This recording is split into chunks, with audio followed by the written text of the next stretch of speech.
সামনেই নির্বাচন, আর তার অনেক আগে বিরোধী দল বিজেপি কিংবা অন্য কোনো রাজনৈতিক দলের অনেক আগেই নিজেদের প্রার্থীদের নাম ঘোষণা করে দিল তৃণমূল কংগ্রেস।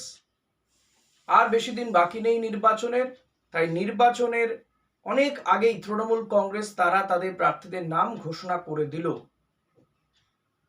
বিজেপিরও আগে বিজেপির মধ্যে অনেকজনের নাম নিয়ে অনেক জল্পনা চলছে। তারা অনেকভাবে তাদের প্রার্থীদের নাম পাঠানোর চেষ্টা করছে। হ্যাঁ, কিন্তু তার মাঝেই কিন্তু তৃণমূল কংগ্রেস তারা তাদের প্রার্থীদের নাম ঘোষণা করে দিল। আর এই প্রার্থী তালিকায় কিন্তু একাধিক চমকের পর চমক রয়েছে তৃণমূল কংগ্রেসের এই প্রার্থীদের তালিকাতে বা প্রার্থীদের নামে। তো কারা কারা রয়েছেন সেই প্রার্থী তালিকায় আপনাদেরকে জানাবো, তাই ভিডিওটা পুরো দেখতে হবে এবং ভিডিওটা স্কিপ করা যাবে না। লাইক কমেন্ট শেয়ার করবেন, ভিডিওটা ভালো লাগলে সাবস্ক্রাইব করে রাখবেন চ্যানেলটা, নোটিফিকেশনে বেল বাটনটাও প্রেস করে রাখবেন। আগামী 16ই মার্চ রাজ্যসভার নির্বাচন। রাজ্যসভায় 5টি আসন খালি হয়েছে, যার মধ্যে তৃণমূল সাংসদই রয়েছেন চারজন। ঋতব্রত বন্দ্যোপাধ্যায়, সুব্রত বক্সি, সাকেত গোখলে, এদের মেয়াদ শেষ হয়ে গিয়েছে। মৌসুম বেরিজুর নূর, তিনি কংগ্রেসে যোগদান করেছেন এবং রাজ্যসভা থেকে তিনি পদত্যাগও করেছেন, ফলত 4টি জায়গা এদিকে হলো। বিকাশ রঞ্জন ভট্টাচার্য, যিনি বাম নেতা, তারও মেয়াদ শেষ হয়ে গেছে।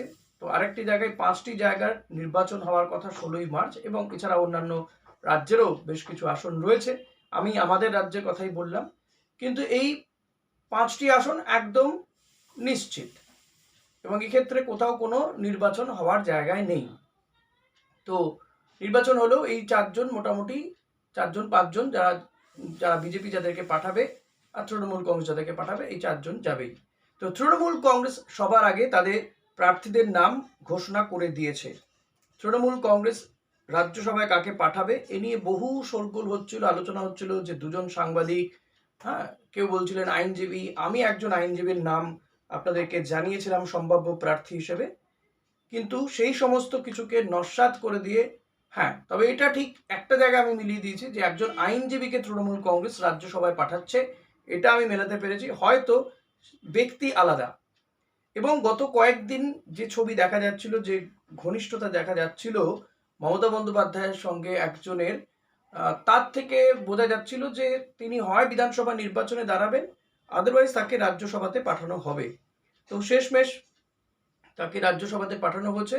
তিনি আর কেউ নন, তিনি হচ্ছেন অভিনেত্রী কোয়েল মল্লিক। একেবারে চমক বলা যেতে পারে যে তৃণমূলের যে প্রার্থী তালিকা, তাতে কোয়েল মল্লিকের নাম রাজ্যসভার প্রার্থী হিসেবে কেউ ভাবতেই পারেননি। আমি কিছু দেখে মনে করেছিলাম যে কোয়েল মল্লিককে হয়তো বিধানসভা নির্বাচনে প্রার্থী করতে পারেন, কারণ উন্নয়নের পাঁচালী দিতে গিয়েছিলেন অভিষেক বন্দ্যোপাধ্যায়, রঞ্জিত মল্লিককে, কোয়েল মল্লিক সেখানে ছিলেন। প্লাস হচ্ছে কোয়েল মল্লিককে মমতা বন্দ্যোপাধ্যায় পুরস্কৃত করেছেন এই সদ্যই কিছুদিন আগে, যে ভাষা দিবসের দিন যে অনুষ্ঠান হলো। তো এত কিছু দেখে মনে হয়েছিল যে কোয়েল মল্লিক হয়তো বিধানসভার প্রার্থী হবেন, এমনটা মনে হয়েছিল, কিন্তু না, শেষমেশ কোয়েল মল্লিককে রাজ্যসভার জন্য মনোনীত করেছে তৃণমূল কংগ্রেস বা মমতা বন্দ্যোপাধ্যায়।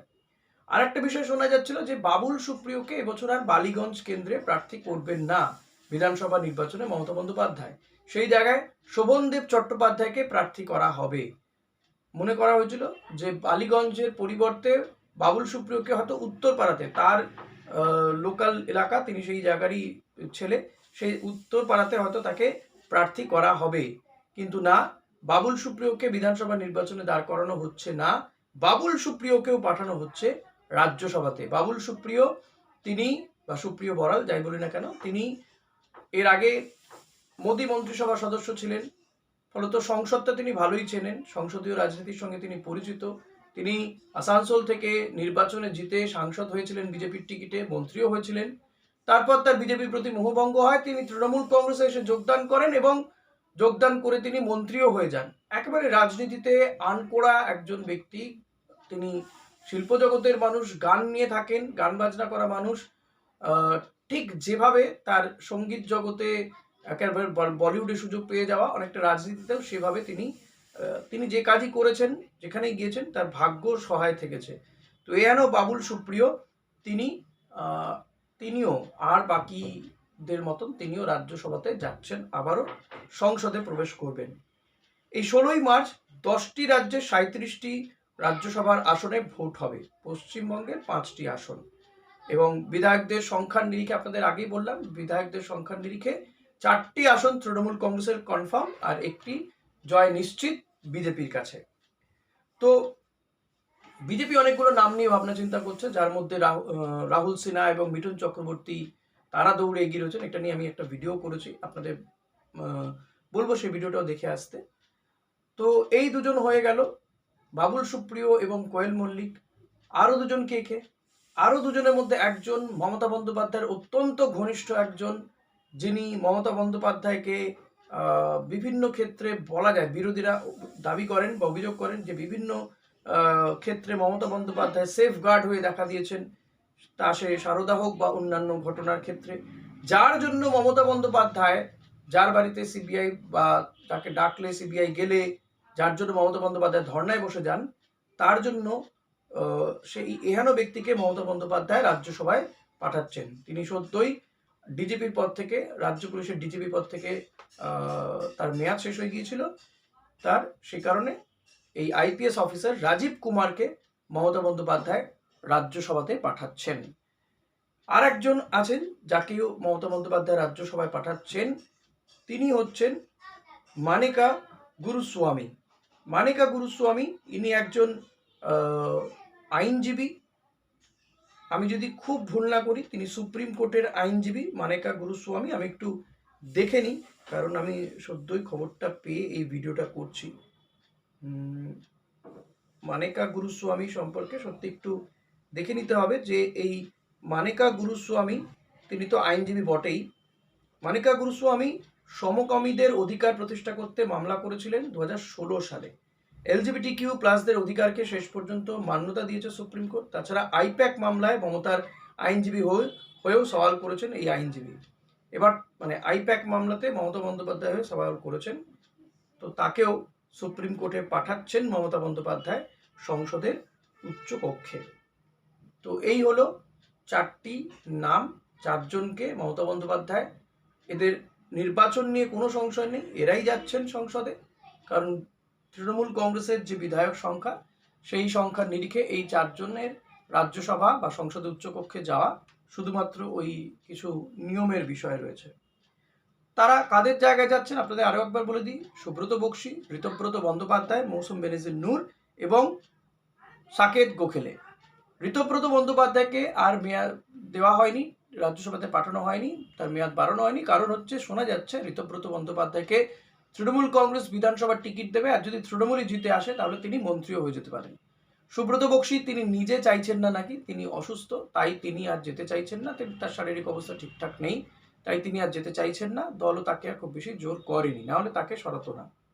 সাকেত গোখলে তিনি আর নিজের মামলাতে রয়েছেন, সে কারণে সাকেত গোখলেকে তৃণমূল কংগ্রেস অব্যাহতি দিয়েছে। আর মৌসুম বেনজির নূর তিনি তো কিছুদিন আগে কংগ্রেসে যোগদান করেছেন, রাজ্যসভা থেকেও তিনি পদত্যাগ করেছেন। ফলত এই 4টি জায়গার জন্য তৃণমূল কংগ্রেস এই 4জনকে পাঠালো রাজ্যসভাতে। এবং এক্ষেত্রে একটা বিষয়, যে যেই সময়ে বাংলায় দাঁড়িয়ে প্রতিনিয়ত আমরা তৃণমূল কংগ্রেসকে দেখছি, তারা বারবার করে বলছেন যে বাঙালি বঞ্চিত হচ্ছে, বিজেপির দ্বারা বঞ্চিত হচ্ছে, বিজেপি শাসিত রাজ্যগুলোতে বঞ্চিত হচ্ছে। সেখানে প্রশ্ন ওঠে দুটো, যে রাজীব কুমার আর মানিকা গুরুস্বামী কি বাঙালি? বাংলায় কি আরো দুজন কৃতিমান কাউকে বা তৃণমূল কংগ্রেসের মধ্যে তেমন কোনো মুখ নেই যাদেরকে, বা যারা ভালো বলতে পারেন, নেই যারা রাজ্যসভাতে যাওয়ার যোগ্য সংসদে উচ্চকক্ষে? এই প্রশ্ন আমার রইল। আপনাদের যদি উত্তর জানা থাকে তো অতি অবশ্যই আমাকে জানাবেন। ভিডিওটা আজকে এখানেই শেষ করছি। ভালো লাগলে যেটা করতে হয়, লাইক, কমেন্ট, শেয়ার, সেটা করে দেবেন। চ্যানেলে নতুন হলে সাবস্ক্রাইব করবেন। Thanks a lot.